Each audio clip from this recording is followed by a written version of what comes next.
Hey, what's up everybody? Rob here. Welcome back. So in today's video, I want to show you how to draw this little creature concept. And just so you know, this is actually a few lessons that are part of my creature design course over on Udemy, but I want to share those with you on here, get some feedback from you. And if you're interested, I'll make sure there's a link in the description box below for you to get the entire course. But this was actually a Q&A, and somebody had asked, like, how do you generate wrinkles and folds and, for your creature designs? And I just thought it would be better to address it in a video response. So that's kind of the fun thing about creating these courses. When you guys give me very valuable feedback, just like I do here on YouTube, I make a video response and I share that content. So at any rate, let's jump on into these lessons. Again, I would really love to know what you think about them. And keep in mind, it's going to kind of sandwich together. So this is actually 3 lessons all in this one YouTube video. So enjoy, and more on the way real soon. So let's get started. Hey, welcome back everyone. So I had a question about drawing wrinkles for your creature designs. And wrinkles actually kind of apply to everything, like wrinkles in clothes, wrinkles in skin. Skin can be a bit more textured and obviously a bit more random in some ways, and have a different feeling, especially on a creature like this, a cute little frog here. He's got some pretty neat details. So what I want to do is first show you how to look into this and study from this. So if we zoom in here and really check out these folds and these overlaps, but take it a step further and not just observe, but even trace. Now I know a lot of people immediately think, well, tracing is bad, and it's really not. It's in fact very necessary to get a little bit more into your studies. So basically, what we want to think about is the depth. So some of the wrinkles that I'm noticing here that I want to kind of showcase are this area here and this area here. Okay, so a lot of the other stuff is kind of textures and maybe can still be classified as wrinkles, but these are the 2 types of wrinkles that I think are very important for creature design. So let me start with this up here and show you what I mean. So if we look at this, we see this pocket of skin and more of a fold, but still kind of the idea of a wrinkle, especially if you're looking at, like, this almost reminds me of the way that you would do wrinkles off leather boots. So if you look at the distance from here and the way this reacts, so notice it tapers and it widens out. You've got a definite raised area. You can see that highlight right there, and then a definite drop right there, and that's where the shadow is. So you have to look at this like this, okay? And then here it kind of shoots across. It almost dips under a little bit, and kind of notice that right there. And then again, raise, and then look where that highlight is on the top, the highest point of that, and then it drops down. So when you pay attention to that more closely, then you can start to draw your wrinkles more effectively. You can think about the areas that come up higher, and then as they kind of dissipate, they flow back into the rest of the shape. So that's what I'm noticing here. Again, highest point, very noticeable, and then it flows right back into the shape. So that's how you have to pay attention to them to be able to draw them effectively. Now back here you just got, well, it might be a wart or a bump or something like that, but you want to pay attention to these highs and lows of the area.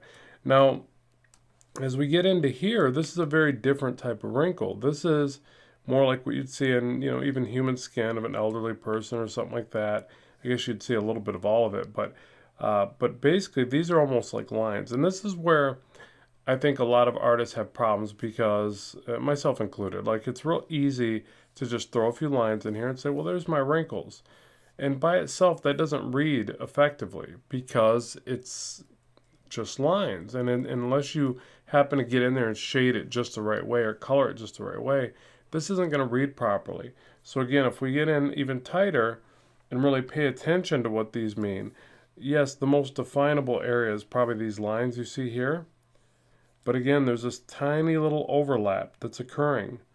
That's why you're getting light and shadow, because these are raised and overlapped. So if we were to pay attention even closer, again, it would come up, back around, down, and in that way, it's almost like the other area. So I tend to think of lasagna noodles. That's always going to be my way to describe wrinkles and folds and drapery and skin. And you have to get that lasagna noodle thing going on in there, because if not, you're just going to draw flat lines, and flat lines are not going to read as effective. Now the other thing is, if you notice, this is a pinch, okay? So that's one area of a wrinkle. As it gets back here, it doesn't pinch as much. It kind of waves back and forth. You're going to notice that as well with things like, again, wrinkles and fold, drapery, and stuff like that. But since this is creature design, we're just going to talk about the way it looks in creature concepts. But notice that back and forth, almost like overlapping V's. So that's another pattern you can look for. And then past that, you just want to pay attention to how some areas are a lot more dimensional, or, this has a bigger recess here and a higher kind of arch or overlap there, or curve, or whatever you want to say. So those are things you need to do. And that's where, again, tracing can kind of be a great guide for this, because it makes you think a little bit more about the overlaps and the bends and the curves that you kind of ignore if you're just trying to draw line art, or you misinterpret and it doesn't come out in the line art. So now let's kind of put this away right here, and let's try to do our own version with what we've kind of learned here, and see if we can make sense of this. So now what I want to do is try to draw some of my own. So for instance, I might have, I'll just do a profile of some kind of little beastly looking thing. I'll put an eye up here, big snout up here, some spikes, just a shape, really, a silhouette, because this isn't the focus of it. But what I want to do is I'll have like this, spiked neck piece that comes out. And then on this side, I want to get some wrinkles in, okay, under the neck. So you see it's a pretty crude drawing, so please don't judge. But right here, what we want to do is think about the skin kind of dropping. And remember, we also got to think about, gravity and things like that. So it's pulling down on this, and that's where you're going to get wrinkles and overlaps that go down. And then back here, as we start to draw these wrinkles, again, right now we've just got lines. So it's not going to read as dimensional as it probably should. Do this weird little jawline thing. And so what we have to do here is we got to, again, think about those folds. Let me get right in here, show you what I'm talking about. So we want to think about these overlaps. So don't be afraid to sketch through your work and draw some of this dimensional overlap stuff that you want to see, these lasagna noodles or whatever you want to call them. But the dimension, the raised areas and the recessed areas. And obviously the recessed areas, that's where you're going to put a nice shadow. And when you come back to color it, you're going to put your highlights. But also, if you're doing this, you might even bring out some lines that, help paint that picture or push that depth out of this area that's, you got this area here that is now a highlight here. So you could do this a lot of ways. You could do this with the texture of the skin, the kind of scaly look. You could just do your cross hatching if you're going to cross hatch it, or you could at least leave enough information with your shadows to where it's evident when you come back with the color, or maybe you're handing it off to a colorist, whatever. But the main thing is again, don't just try to throw in just lines, because if you do that, you're probably going to get something that doesn't read as well. Now, it doesn't mean you can't get really good with lines and make it read, but I'm just trying to think about problems you might have as a newer artist. And at first, it's real easy to just say, here's some wrinkles. And that just reads like a bunch of wavy lines. Now, once you drop in your shadows, maybe it'll read a little bit more. Once you randomize it a bit, because wrinkles, especially in creature design, are never going to be even like that. You got to get that organic, let me just work on this a little bit more. Hopefully I can explain it. You got to get that organic kind of free-flowing effect in there, or it's just not going to feel like skin, like wrinkles, like scales, or whatever it might be. So let's throw in some imperfections, some grittiness. Maybe the wrinkle comes back, one curves up, other one curves back and down. Maybe one thins out right here, so you can have like another wrinkle and it kind of pinches together. So again, I'm purposely trying to think about random shapes, not just a repetitive series of lines like that. That again is going to read poorly. So let's take this, Again, I'm going to kind of scribble in here a bit. I might want to texturize this and add some lines going in the other direction. This is another great way to do it because, again, I can round these lines intentionally and make it feel like this creature has a lot more skin texture. So, but the skin texture itself can round with the shape and help to develop a three-dimensional feel to it. And a lot of these creatures are going to have that. Like we noticed with the frog, he had a lot of cool texture. All right, so and we could do some of the wrinkles under the mouth. Again, there's got to be occasional shadows under those to make areas appear thicker. And also the lines should vary up. They all shouldn't be the same distance from line to line. Okay, so there's that. You see it's pretty crude, but I want to hopefully get this in here and show you what you can do. We got some wrinkles under the eyes. So again, being purposefully messy with this. I'm trying to be messy. I want to be messy. I want it to look imperfect. Because if I try to make this too clean, it's not going to read like life. It's not going to read like a creature concept. It's going to read like a toy or something. Overly, maybe a cheap toy. I don't know. But so we'll say something like that. We can even picture some wrinkles up here as well. So let's go ahead and soft erase this back now and try to make sense of this.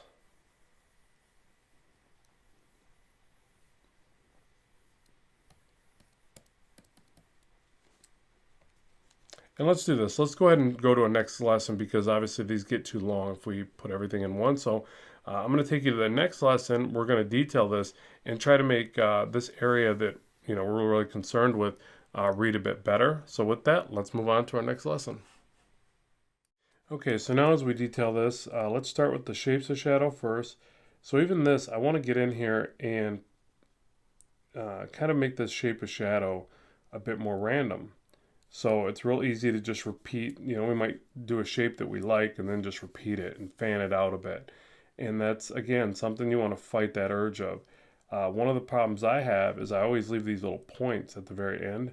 So I got to fight that urge. I have to imagine that skin isn't that consistent, especially monster skin. So I have to change these things as I draw through my next stage and try to figure out a way to almost mess it up a bit. So I think I've probably mentioned in this one, but I'll just say it anyways, that I think a lot of times when we learn to draw, we spend so much time trying to draw things clean and clear and concise, and we mistake that for something that we need to do all the time. So we start to think that to be a better artist, we need to always draw things clean, and then you start to get more into it and more range in your artwork, and you realize it's actually quite the opposite. Like there's times that you need to be very messy and allow mistakes to happen and randomized kind of textures and things like that. So that's really what I want to hopefully impart on you here, is that a lot of this needs to vary up so that it reads more as a more interesting design, because we're basically designing this creature where we're looking at life, we're reading from things that are around us, but then we have to orchestrate it in a way where it's something we haven't seen before, and but it has to have some basis of understanding, or it'll read poorly. It'll read as something that just doesn't make sense. Like that's just not how something looks. So no matter how good we draw it, how clean we try to refine our work, it'll read poorly. So right here, another example where I tried to randomize it. I actually just brought more wrinkles into this area. So it was looking too repetitive. And again, I'm trying to think about this distance around like this as I do this. Okay, so each time I'm adding this information, I'm thinking dimensionally about it. And then I'm trying to kind of sketch a little bit, add new ideas. Maybe I'll bring some lines back like this. I think that looks kind of fun. So that's all just waiting for my computer to catch up here. That's all just bits of trying to make it look more interesting. So you see I'm even adding things that aren't there, but I want this variation. So I'm more texturizing right now, but these smaller shapes, these smaller wrinkles and overlaps will help to make these bigger ones appear larger by comparison. I do like these wrinkles going up in the other direction, or I guess you could call these scales or texture, but I think it really pushes the idea that this is a rounded kind of bloated shape right there. So I like that. I'm going to go with that. I might even turn some of these into little bits of cross hatching, whatever. That's all just style choices at this point. But again, I'm kind of latching on to the fact that I like this little bit of texture, so I want to bring that out more evident in this. So now here I might have a kind of a jawline wrinkle, something like that, so I can bring these shapes overlapping kind of side to side like this, and then I can have it connect. But I kind of like these wrinkles right here as well. So I'm also fighting the urge to put everything in the same direction. So I very easily could have brought all these lines right to there. And it's not to say that that would look bad, but why not try bringing some of these in a downward slope and vary it up even further? So it's just, again, one of those things where you have to try to think outside of the box and imagine something that's not there. That's why I really love rough sketching, because rough sketching, those little mistakes and overlaps of lines can sometimes give you your best ideas. I'm actually going to go both directions with this, but these ones will be a lot thinner, just so, again, they're more texture based.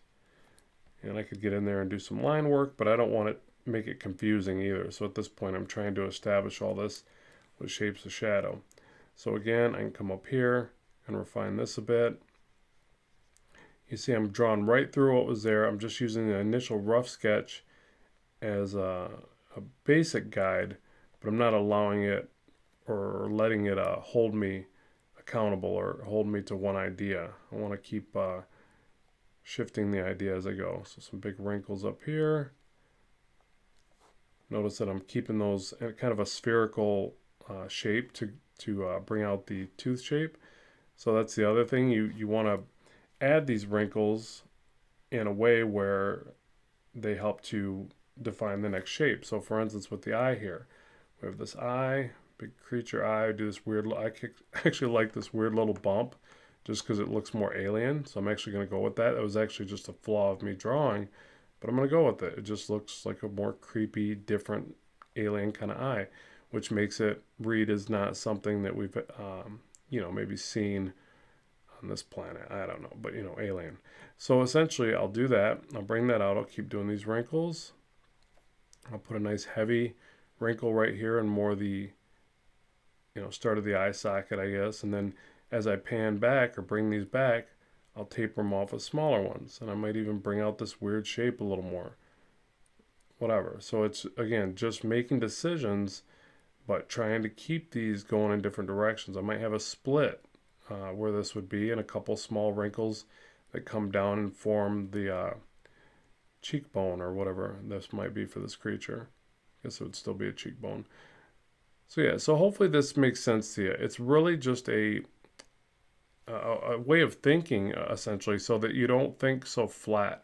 It's very easy to just throw in lines, but then wonder why the lines don't do the trick, why it doesn't read as wrinkles or as anything for that matter. Whenever you illustrate various materials and surfaces, they all have to have a little bit different kind of read. They all have to work a little bit differently. And lines themselves, by themselves, won't do it unless you're just really thinking about the dimension, the space, because the lines should read as effectively as possible. And basically that's only going to happen if you're thinking about three-dimensional space. That's what it takes to achieve as you get better at art. At first you have these cool ideas, but you're not thinking about the space. You're actually looking at this as a 2D flat piece of paper. And that's a surefire way to make sure that your line art is flat. The more you start to think dimensionally about the space, the more it will come through in even your line work. But you're still going to need heavier line weight, shapes of shadows. You're going to have to study texture. It's okay to trace. Allow yourself to study these things and get these shapes in your mind's eye, And then hopefully through that process, when you start to draw this stuff, these ideas will start to present themselves. So it didn't happen overnight for me. It's just I've been doing it so long now. I get lots of ideas as I sketch, and it'll happen for you too as well. You just got to keep practicing and again studying. So hopefully these lessons have shed some light onto how you can create more wrinkles and patterns into your creature concepts. We'll head over to the next lesson now, where I'm going to time lapse this and just kind of finish off this character, add a little bit of value, and talk about that as well. So let's move on to that next lesson. Okay, so now we're just going to add in a little bit more texture and kind of go over top of what we've already got here. And we're just trying to push a little bit more depth. So again, all the groundwork's laid in, but we want to try to refine it a bit more, add in a little bit more detail, but really try to keep all these forms in mind as we do this. So we can add in new shapes, like for instance there for the opening of the mouth. Start trying to figure out if I want to see this character have some kind of eye, and then I quickly decide that eye is way too big and cartoony. So still making some adjustments obviously, but the main thing is that we just try to keep the major forms in place and not flatten anything out. So sometimes you have to be careful because you can add line work in the hopes of making it more detailed. But again, if you don't keep those forms in your design thinking, your design way of thinking, you can flatten it out. So more detail isn't always better. More texture isn't always better. It can sometimes work against the illustration. So that's one of those things you just have to kind of, find out for yourself, because our styles vary so greatly, and some styles seem to thrive with more detail and some seem to do better with a more simplistic approach. But I tend to like the texture because to me it gives the feeling of something that's more alive and has been more aged and more gritty. So I kind of like that feeling in this particular piece. But again, I have to be very careful of it. Now, another thing you can do if you're working digitally is you can save iterations of your work. So you can really do that and compare and see if the added detail helps. Now in this particular part, I want to add some value, and I always recommend doing this. If you're working traditionally, this could mean Prismacolor markers or Copic markers, whatever you have. If you're working digitally, obviously it's just another layer set to gray tone or lighten the opacity. But the main reason why I think this is such a good idea, especially if you're struggling to make creatures look like they occupy space on the page, is that this is like an easier way to do this. So sometimes I'll actually incorporate this grayscale or value method even before I'm anywhere done with the line work. Even before, sometimes I add some shading as far as line work is concerned. So my cross hatching. What happens is I feel that this value study allows me to see into the work a bit more clearly, and again, think more dimensionally about the creature concept. In this case, I'm applying it after the fact, so it's almost like I'm checking the work, but again, still trying to propel it off the page, make it feel a bit more three-dimensional. But I recommend doing this. So even if you're just after creating stunning line work and you're not really a colorist, or you're not looking to take it to the stage of your work, I still feel like it's helpful because it teaches you about kind of three-dimensional space on that 2D surface. You're still trying to make it feel like it's got some perspective in there, some depth. So notice I'm putting the highlights on the highest point, just like we studied with the frog, and really just trying to remember some of those aspects. So that'll bring this one to a close. I hope you've enjoyed this. Let me know what you think, and more content is on the way.